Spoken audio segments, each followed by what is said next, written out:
Evet, aslında sizin de hakim olduğunuz üzere dün Bursaspor Soma maçında Leyla Zana'ya dönük ırkçı ve faşist ifadeler yer aldı. Cinsiyetçi söylemler stadyumdan yankılandı.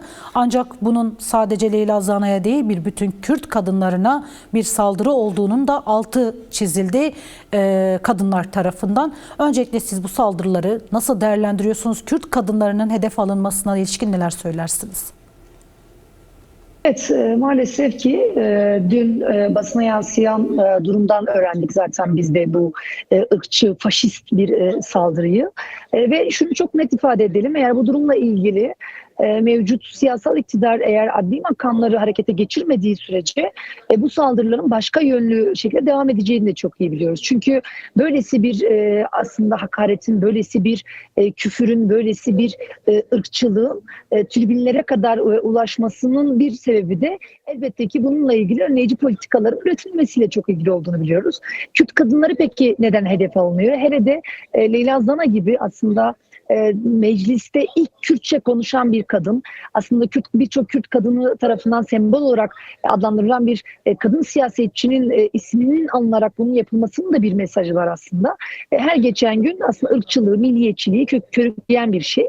Ki şunu da ifade edelim, bakın bu saldırı bir milliyetçilikle ifade edilemez. Bunun adı açıkça ırkçılıktır. Bunun adı açıkça faşizmdir. Ve aslında bunun müdahalesi nasıl olması gerekiyor? Yani bunun devamının gelmemesi için ne yapılması gerekiyor? Elbette ki Adalet Bakanlığı'nın buna dair önlemini alması gerekiyor. Böylesi saldırıları gerçekleştirenlere dair elbette ki tutum alması gerekiyor. Soruşturma başlatması gerekiyor. Resmen başlatması gerekiyor. Çünkü bunun başka bir boyutlara evrileceği de aşikar. Bakın bu tribünlere kadar ortaya çıkan bir şey, yani bir tribünde alakası olmayan bir maçta iki tane Bursaspor ve Somaspor'un yapmış olduğu bir maç ve bakıyorsunuz ki o tribünlerden Kürtlere dair, mücadele eden Kürt kadınlarına dair ağza alınmayacak, faşizan diyeceğimiz, ırkçı diyebileceğimiz boyutlara erecek sloganlar atılmaya başlanıyor. Hakaretler edilmeye başlanıyor. Elbette ki bunu kabul edemeyiz. Buna dair biz tabii ki mecliste de sözümüzü söyledik. TCA buna dair açıklamasını yaptı. DEM Parti Kadın Meclisi açıklamasını yaptı ve sadece DEM Parti değil birçok siyasetçiden de, farklı partiden siyasetçilerden de bu duruma dair tepkiler geldi. Gelinen aşamada biliyorsunuz yani Barış ve Demokratik Toplum süreci tartışılıyor ve bu aşamada aslında tam da bunu bozmak isteyen, bu süreci sabote etmek isteyen ve bunu da Kürt kadınları üzerinden yapmak isteyen bir akıl devrede. Bunu körükleyen, bu topraklara aslında kadın mücadelesinin, barışın gelmesini engelleyen ve bunun aslında ortalığa konuşulmasını engellemek isteyen aklın ürünü tabii ki bu. Evet. Bu doğrudan bir taraftar grubunun kendiliğinden söylemiş olduğu, atmış olduğu bir slogan değil bu. Bunu körükleyen sebepler var. Bunu ortaya koyan, açığa çıkaran sebepler var. Bakın görüyoruz, bazı siyasileri de görüyoruz. Tam da aslında böylesi bir sloganı besleyen, böylesi bir sloganı olumlayan tiplerin olduğunu da görüyoruz. Ama bunlar yenilecekler, bunlar yok olup gidecekler. Ve biz bu coğrafyada da Kürtler ve Türkler olarak, mücadele eden kadınlar olarak hem bu süreci başarıya evireceğiz, hem de kadın mücadelesini her alanda yükselten bir yerde olacağız. O anlamıyla da Leyla Zana'ya yapılan bu hakareti asla kabul etmediğimizi, Leyla Zana onurumuzdur dediğimizi de her platformda da ifade ettik. Burada da sizlerin aracılığıyla ekranları başında bizleri izleyenlere de ifade etmiş olalım. Evet, aslında bu ilk kez yaşanmıyor. Daha önce de Kürt kadınlarına, Kürt öncü kadınlarına dönük birçok saldırı gerçekleşti. Hem sözlü, hem fiziki, hem de cinsiyetçi birçok şey yaşandı. Mecliste dahi bunların örnekleri oldu. Ancak tabii ki de kadın katliamlarının, kadın cinayetlerinin yaşandığı bir atmosferde, bunların yargılanmadığı bir atmosferde iktidarın, devletin ya da yargının bu konuda alması gereken önlemler, neler yapması gerekiyor? Bu tarz saldırıların önü nasıl alınabilir? Siz de ifade ettiniz. Barış ve demokratik toplum sürecindeyiz ve aslında çok daha büyük bir hassasiyetin konuşulması gerekirken, daha fazla hassasiyetin ön planda olması gerekirken bunu provoke etmek isteyen kesimler birçok şey yapıyorlar. Bunların önüne nasıl geçilecek?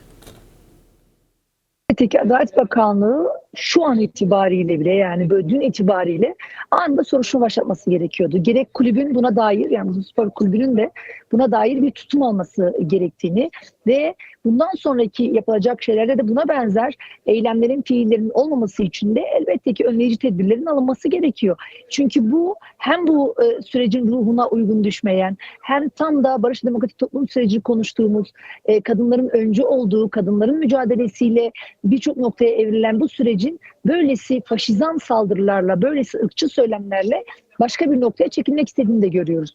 Bunun için ne yapılması gerekiyor? Elbette ki iktidarın, Adalet Bakanlığı'nın anında harekete geçmesi gerekiyor. Hem bu tarz söylemlerde bulunanlar hakkında gerekli yasal işlemler yapılmalı, hem de bundan sonra oluşabilecek herhangi bir provokatörlüğün, bundan sonra oluşabilecek herhangi bir böylesi söylemlerin önüne geçebilmesi için de elbette ki bununla ilgili çalışma yapılması gerektiğini de ifade edelim ve bu sadece dünkü yapılan bir eylemde değil. Bakın daha önce de bu tarz söylemlerin fazlasıyla geliştiğini biliyoruz. Tribünlerde bu yönde ırkçı saldırıların, ırkçı söylemlerin, faşizan söylemlerin olduğunu biliyoruz. Şimdiye kadar Adalet Bakanlığı etkili bir mücadele etmediği için şu an bu cüreti kendilerinde bulabiliyorlar. Evet. Ve biz buradan belki sizlerin aracılığıyla da bir kez daha seslenmiş olalım. Adalet Bakanlığı'nın derhal bir an önce bu söylemlere dair etkili soruşturmayı başlatması, etkili bir yargı mercisinin, yani idari erkinin bunu yapması gerektiğini ifade edelim. Bu hem taraftar grubu üzerinden, hem bu sözleri sarf edenler üzerinden, hem de Adalet Bakanlığı'nın doğrudan kulüp üzerinden de bu uyarıları yapması ve gerekli idari işlemlerin başlatılması gerektiğini ifade edelim. Biz bunun takipçisi olacağız ve bu yönlü saldırıların, bu yönlü Kürt kadınlarının, öncü kadınlarına dair yapılan bu saldırıların hiçbirini kabul etmediğimizi ve bunu yapanların da yargı önünde hesap verene kadar da her platformda, her alanda da ifade edeceğimizi sizlerin aracılığıyla da ifade etmiş olalım. Evet. Kişilere dair henüz netleşmiş bir durum yok bildiğimiz kadarıyla, bize de gelen bir bilgi yok. Şöyle, ancak kişilerin zaten yüzleri çok açık. Bakın tribünlerde, tabii ki tribünlerde bunları söylüyorlar. Kameralara çekiliyor. Yani çok rahat, yüzü gözü açık, hiç aleni bir şekilde, yani kendilerini saklama gereği duymadan da böylesi bir ırkçı bir saldırıyı, böylesi bir hakareti yapma cüretini kendilerinde görüyorlar. O zaman biz de Adalet Bakanlığı elbette ki çağrıda bulunuyoruz. Bu kişiler gizli saklı yapılan eylemler değil, gizli saklı söylenen fiiller değil. Bildiğimiz statta binlerce kameranın gözü önünde bağıra çağıra ortaya konan bir şey. Tespiti çok mümkün. Evet, çok şu ana mümkün. kadar Yani tespit çok rahat edilmesi bir gerekiyor. araştırmayla, tabii ki savcılığın çok rahat bir soruşturmayla Bursa Cumhuriyet Başsavcılığı'na da buradan seslenmiş olalım. Yapacakları 2 inceleme sonucunda ortaya çıkarabilecekleri bir durum. Evet. Biz bunun tabii ki peşini bırakmayacağız. Böylesi bir, yani başka bir zaman böylesi bir ırkçı saldırı olmasını da önüne geçebilmek için elbette ki yargının bir an önce buna dair harekete geçmesi gerekiyor.